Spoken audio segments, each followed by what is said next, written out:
जैसा कि आप लोग जान रहे हैं, बिहार विद्यालय परीक्षा समिति द्वारा 21 फरवरी को इंग्लिश का एग्जाम होने वाला है आप लोगों का। तो इसमें हम लोग आज की इस वीडियो में सब्जेक्टिव क्वेश्चन देखने वाले हैं, जो कि 10 नंबर का है और आपके एग्जाम में सीधा आने वाला है।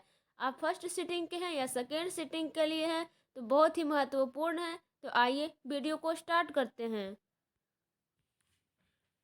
जैसा कि आप लोग देख रहे हैं, 21 फरवरी मैट्रिक परीक्षा 2022, यहाँ से आपको बहुत सारे प्रश्न मिलेंगे और ये 10 नंबर का है, यानी कि 10 क्वेश्चन रहेगा। उसमें से आपको 5 बनाना है और प्रत्येक प्रश्न 2-2 अंक का होगा। समझ रहे होंगे आप लोग? तो आइए स्टार्ट करते हैं। इससे पहले आप लोग हमारे चैनल पे नए हैं तो चैनल को सब्सक्राइब करके बेल आइकन को प्रेस कर दीजिएगा, ताकि हमारी वीडियोज के अपडेट्स सबसे पहले आप तक पहुँचे। क्वेश्चन नंबर 1 है, who are the taken to be slow thinkers, how are the slow thinkers handicapped today. तो इसका आंसर हो जाएगा the people whose mental activities do not follow the peace of the machines are taken to be slow thinkers. The slow thinkers are handicapped today in getting a living. They find it difficult to get a good job because they do not adjust to the fast pace of life। ठीक है, तो आप लोग इसे 1-2 बार पढ़ लें। ठीक है, क्योंकि एग्जाम में यहाँ से क्वेश्चन लड़ेगा आपका। क्वेश्चन नंबर 2 है, in which situation does the writer find himself in the cinema. जिसका आंसर हो जाएगा when the writer goes to the cinema he finds himself in a hopeless situation. He can not follow the fast movement of the story and rapid changes of a skin and action. He has to seek his wife's help in order to keep up with the rapid movement of the plot.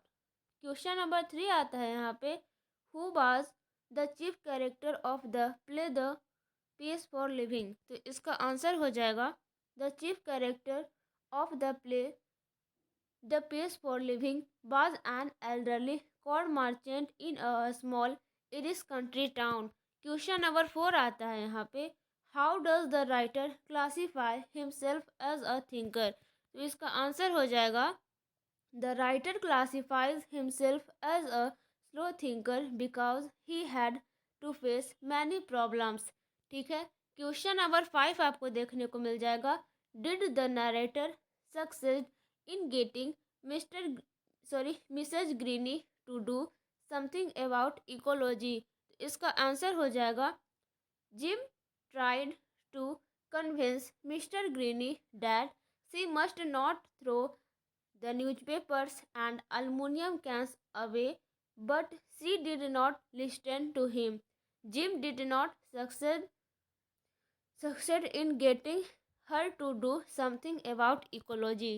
Question number 6 है, which animal messes up mister Greeny yard. और ये exam के दृष्टिकोण से बहुत ही महत्वपूर्ण question है। तो आंसर हो जाएगा when Jim visits mister Greeny house she complaints to to him against his dog. She tells him that his dog digs up her garden and Annie messes up her yard.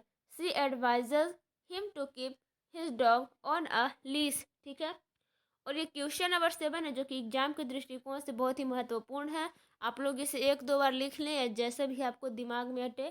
ठीक है, 7 है, how would Gillu inform the narrator that he was hungry. Gillu किसका नाम है, तो बता दे कि गिलहरी का नाम है। और जब वो भूखा था तो नरेटर से कैसे बुलाता था, उसे क्या कहता था। तो आंसर हो जाएगा when Gillu was hungry he would inform the narrator by twittering. वह ट्विटरिंग करता था और कैसा आवाज़ निकालता था, तो चिक चिक। ठीक है, क्वेश्चन नंबर 8 है यहाँ पे, what was Gillu's favourite food. How would Gillu inform that he was hungry. Gillu का फेवरेट फूड क्या था और वो हंग्री था, तो कैसे पुकारता था। तो आंसर हो जाएगा काजू बाज गिल्लूज फेवरेट फूड। ध्यान देंगे, जो काजू था गिल्लू का फेवरेट फूड था।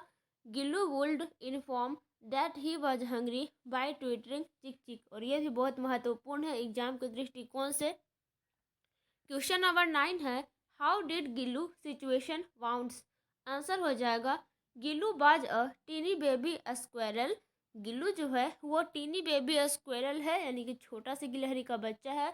One day he fell down from a nest near a flower pot on the veranda of Mahadevi Varma. Two crows saw him. He situent wounds when they poked their beaks at him। ठीक है, अब आइए देखते हैं question number 10 की ओर चलते हैं। What is the most dominant influence on Indian films. तो इसका आंसर हो जाएगा, the most dominant influence on Indian films is the technique of film production in Hollywood. Every page of the American cinema has been reflected in Indian films. Stories based on the successful film of Hollywood have been written for Indian films। ठीक है, question number 11 है यहाँ पे, do you think Indian films have certain basic weaknesses? Illustrate your answer citing examples from the films you have seen। तो इसका answer हो जाएगा, अगर आपने कोई फिल्म देखा है, अगर आपका कोई सीन याद है तो आप इसे उदाहरण दें। ठीक है, ये आ भी सकता है। ठीक है, आंसर हो जाएगा, a large number of films are produced in India every year but they have certain basic weakness. I watched a film Aashiqui last Sunday. There are several causes of the lack of maturity of Indian films. They do not give a coherent dramatic pattern to a story. They depict melodrama. Their stories are often un unrealistic unrealistic. ठीक है, question number 12 है जो कि exam के दृष्टिकोण से बहुत ही महत्वपूर्ण है। तो आइए इसे भी देखते हैं। Who delivered the acceptance speech on behalf of आंग सू की। ठीक है, तो इसका आंसर हो जाएगा, Alexander Aris the son of आंग सान सू की delivered the acceptance speech on behalf of her. ये भी वीवीआई क्वेश्चन है एग्जाम के दृष्टिकोण से। क्वेश्चन नंबर 13 है, why had Alexander Aris accepted the Nobel Peace Prize on behalf of his mother। तो आंसर हो जाएगा यहाँ पे, Alexander Aris had accepted the Nobel Peace Prize on behalf of his mother Aung San Suu Kyi because she was imprisoned in her country for pro-democracy agitation। ठीक है, अब देखिए question number 14 है, where does the old women live. और ये सभी 2 अंक का क्वेश्चन है। तो आंसर हो जाएगा, the old women lives alone in a small house outside of town. ठीक है, क्वेश्चन नंबर 15 है यहाँ पे, why did some young people visit her. और ये भी बहुत महत्वपूर्ण है, इसको भी आप लोग ध्यान से देख के जाइएगा। तो आंसर हो जाएगा, one day some young people visit her because they want to prove that she is a fraud who cheats people. They believe that she does not really have the power of seeing in the mind the events of the future। Question number 16 है जो exam के दृष्टिकोण से बहुत ही महत्वपूर्ण question है। What has been the policy of the Indians in all aspects of life। तो answer हो जाएगा, live and let live has been the policy of the Indians in all. ये गलत है। ठीक है, इसको आप लोग मत लिखिएगा। और एस्पेक्ट्स ऑफ लाइफ। ठीक है, क्वेश्चन नंबर 17 है यहाँ पे, how does Humayun Kabir define culture. और ये भी एग्जाम के दृष्टिकोण से बहुत ही महत्वपूर्ण क्वेश्चन है, इसको भी आपको ध्यान से देखना है। तो आंसर हो जाएगा, Humayun Kabir defines culture as the flowing of civilization. It expresses itself through language and art, though physiology and religion. It is reflected in social habits and customs, political institutions, and economic organizations. They collectively constitute culture. There can be no culture without civilization. Question number 18 आता है यहाँ पे, why does the writer call to little girls dear little souls, और या ये भी question पूछ सकता है या ये भी क्वेश्चन पूछ सकता है, writer calls to little girls dear little souls, और ये भी एग्जाम दृष्टिकोण से बहुत ही महत्वपूर्ण है।